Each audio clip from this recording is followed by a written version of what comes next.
Today, we're diving into the 2025 CrowdStrike Global Threat Report.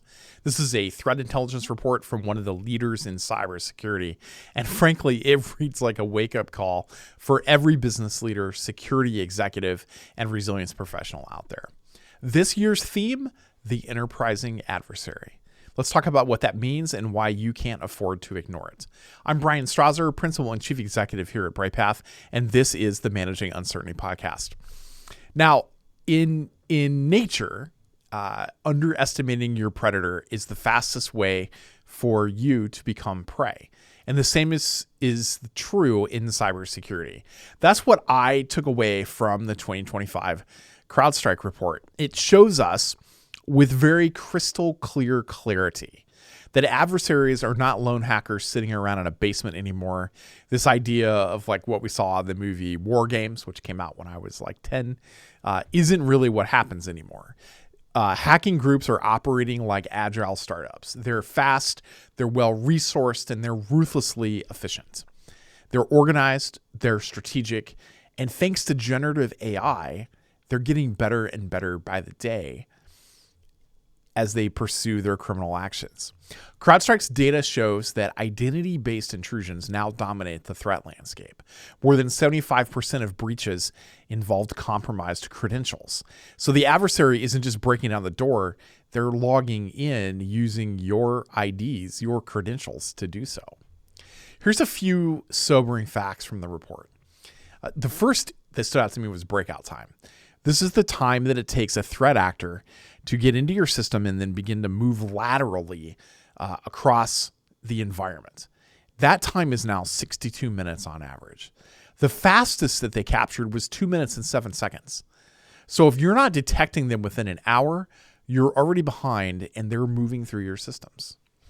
The second is that 97% of attacks in 2020, in the report, I should say, 97% of the attacks were malware free.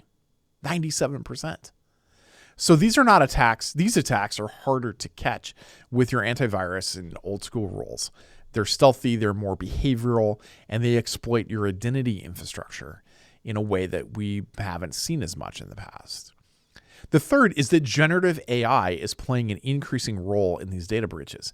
It's being used to craft very targeted, specific phishing campaigns, to write malware and other scripts, and to mimic human conversation at scale. And the scary part of this, you don't have to be a top-tier actor anymore. Off-the-shelf AI is democratizing sophisticated cybercrime around the world. The report also breaks down activity by the category of actor. Nation-state threats, for example, while China Nexus actors ramped up their activity by over 150%. They are targeting manufacturing, telecom, and other critical infrastructure, sectors that can't afford to be down. Critical infrastructure sectors. Russian Nexus adversaries continue to do what they've done in the past, which is weaponize disinformation and conduct cyber espionage, particularly against NATO countries and Ukraine. And meanwhile, just electronic crime itself is evolving quickly. Ransomware-as-a-service, which was a new offering a few years ago, is now booming. Access brokers that have already compromised your systems, compromised your identity infrastructure at least, are thriving. And groups like Lockbit, Clop, and Black Hat are professionalizing. They don't just want a ransom payment. What they want is more leverage and more data and long-term control of systems in the marketplace. So what do we do with this information? Well, if you're listening to our podcast, you're probably already in a leadership role that's tied to resilience or security or crisis management. So I'll offer you 3 strategic takeaways from the reports. The first is that detection speed is everything. You need to be able to detect, contain, and respond to intrusions within 60 minutes or faster, because that's how quickly that they're moving. That means tuning your tools, practicing response, and testing your containment protocols regularly. The second is that your new perimeter is really identity. If you're not investing in strong identity access management, MFA enforcement, and behavioral analytics, you're leaving your door wide open. And these are gaps that you should close. And third is that you need to think about generative AI as a new threat vector to address.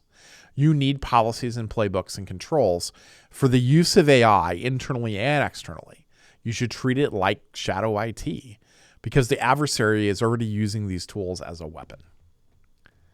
If you're a senior executive or board member, I would encourage you to ask some questions. How fast can we detect and contain an intrusion right now? Are we testing scenarios where MFA is bypassed or identity is compromised? Have we tabletopped a ransomware attack that begins with an AI-powered phishing campaign? And do we have threat intelligence embedded as a part of our third-party management processes? And if you can't answer these questions with confidence, now's the time to act before both your board and your adversary do. The 2025 CrowdStrike Global Threat Report is a clear signal. The enemy is faster, smarter, and more capable, but we're not powerless. By ensuring that you're aligning resilience with security, testing what matters, and preparing for AI-enabled threats, you can shift from reactive defense to proactive readiness. Now, that's exactly what we do here at Bryghtpath through crisis playbooks, tabletop and simulation exercises, and resilient strategy. So if there's anything we can do to help you, our door is always open. That's it for this edition of the Managing Uncertainty podcast. I'll be back next week with another new episode. Be well. Thanks for watching our video. To learn more about how to manage uncertainty and disruption in your organization, be sure to like, follow, and subscribe to our video channel. And here are a few more videos that we've selected that will help you learn more about business continuity, crisis management, and crisis communications.